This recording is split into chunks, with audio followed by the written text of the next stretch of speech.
CMRF స్వాహా 30 ఆసుపత్రులపై criminal కేసులు CID విచారణ వేగవంతం చిన్న క్లినిక్లోనూ పెద్ద సర్జరీలు వైద్యుడు రోగి లేకున్న కేసీట్లు అనుమానం రాకుండా బిల్లు ఒక్కొక్కటిగా బయటపడుతున్న భాగవతాలు నిధులు జమైన ఖాతాలపై దృష్టి సహకరించిన అధికారులపైన ఆరా వైద్యం చేయకుండానే ముఖ్యమంత్రి సహాయ నిధి సొమ్ము స్వాహా చేశారన్న ఆరోపణలపై మొత్తం 30 ఆసుపత్రులపై సిఐడి అధికారులు క్రిమినల్ కేసులు నమోదు చేసినట్టు తెలిసింది. హైదరాబాద్తో పాటు ఉమ్మడి వరంగల్, నల్గొండ, రంగారెడ్డి, కరీంనగర్ జిల్లాలోని ఆయా ఆసుపత్రులు అక్రమంగా సీఎంఆర్ఎఫ్ పొందినట్లు గుర్తించిన అధికారులు 2-3 రోజులుగా కేసులు నమోదు చేస్తూ వస్తున్నారు. తాజాగా ఉమ్మడి నల్గొండ జిల్లాలోని 3, ఉమ్మడి కరీంనగర్ జిల్లాలోని 4 ప్రైవేట్ ఆసుపత్రులపై కేసులు నమోదు చేసినట్లు సమాచారం. ఈ మేరకు అధికారుల దర్యాప్తు పలు ఆసక్తికరమైనటువంటి విషయాలు వెలుగులోకి వచ్చాయి. వాస్తవానికి సీఎంఆర్ఎఫ్ స్వాహా చేసిన ఆరోపణ పై గత ఏడాది ఏప్రిల్లో సెంట్రల్ క్రైమ్ స్టేషన్ సిసిఎస్ పోలీసులు విచారణ చేపట్టారు. అప్పట్లోని కొన్ని ఆసుపత్రుల నిర్వాహకులను అదుపులోకి తీసుకున్న రాజకీయ ఒత్తిడితో వదిలేశారు అంటూ చూస్తూ ఉన్నాం కదా.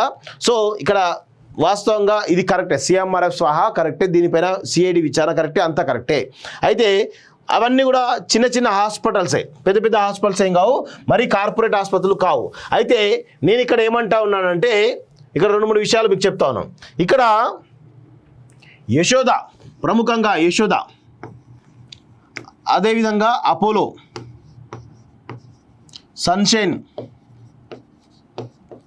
ఇలా చెప్పుకుంటూ పోతే చాలా పెద్ద హాస్పిటల్స్, కార్పొరేట్ ఆసుపత్రులు చాలా ఉన్నాయి. నిబంధనలకు విరుద్ధంగా పనిచేస్తూ ఉన్నటువంటి పరిస్థితి ఉంది. అదేవిధంగా యశోద హాస్పిటల్కి ఈరోజు హైటెక్ సిటీలో ప్రభుత్వ భూమి ఇవ్వడం జరిగింది. సో ఇది ఎందుకు ఇచ్చారు, ఇది ఏ పర్పస్లో ఇచ్చారు, దీనిపైన కూడా విచారణ చేయాలి. వీళ్ళు కరోనా టైంలో ఒక్కొక్క పేషెంట్ దగ్గర 10 లక్షల నుంచి 20 లక్షల రూపాయలు, 30 లక్షల రూపాయలు వసూలు చేసినటువంటి కథనాలు మనం చూసినాం. మరి వీటిపైన కూడా విచారణ జరగాలి కదా. వీటిపైన కూడా అనేకమైనటువంటి ఆరోపణలు వస్తున్నాయి యశోద పైన. అసలు ఈ కార్పొరేట్ ఆసుపత్రి వ్యవస్థ పైన ఒక నియంత్రణ రావాల్సిన అవసరం ఉంది.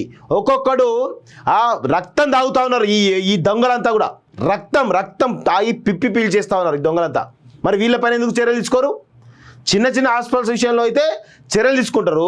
యశోద లాంటి విషయంలో, అపోలో లాంటి విషయంలో, సన్షైన్ లాంటి విషయంలో ఎందుకు చర్యలు తీసుకోరని నేను అడుగుతా ఉన్నాను. నిబంధనల విరుద్ధంగా ఉంటే యశోద లాంటి హాస్పిటల్ మీద చర్యలు తీసుకోవాలి. ఖచ్చితంగా దానిపైన దృష్టి పెట్టాలని చెప్పేసి కూడా కోరుతాను. వీటిపైన దృష్టి పెడుతూనే, ముఖ్యంగా వాటిపై దృష్టి పెడితే మీకు కొంత విలువ పెరుగుతుందనేది మా యొక్క అభిప్రాయం. యూపీఐ తరహాలో యూఎల్ఐ రుణాల కోసం తీసుకురాన్న ఆర్బీఐ ఒక్క సమ్మతితో వెంటనే మంజూరు. ప్రస్తుతం 2 రాష్ట్రాల్లో త్వరలో దేశవ్యాప్తంగా ఉంటూ ఒకరు చూస్తా ఉన్నాం.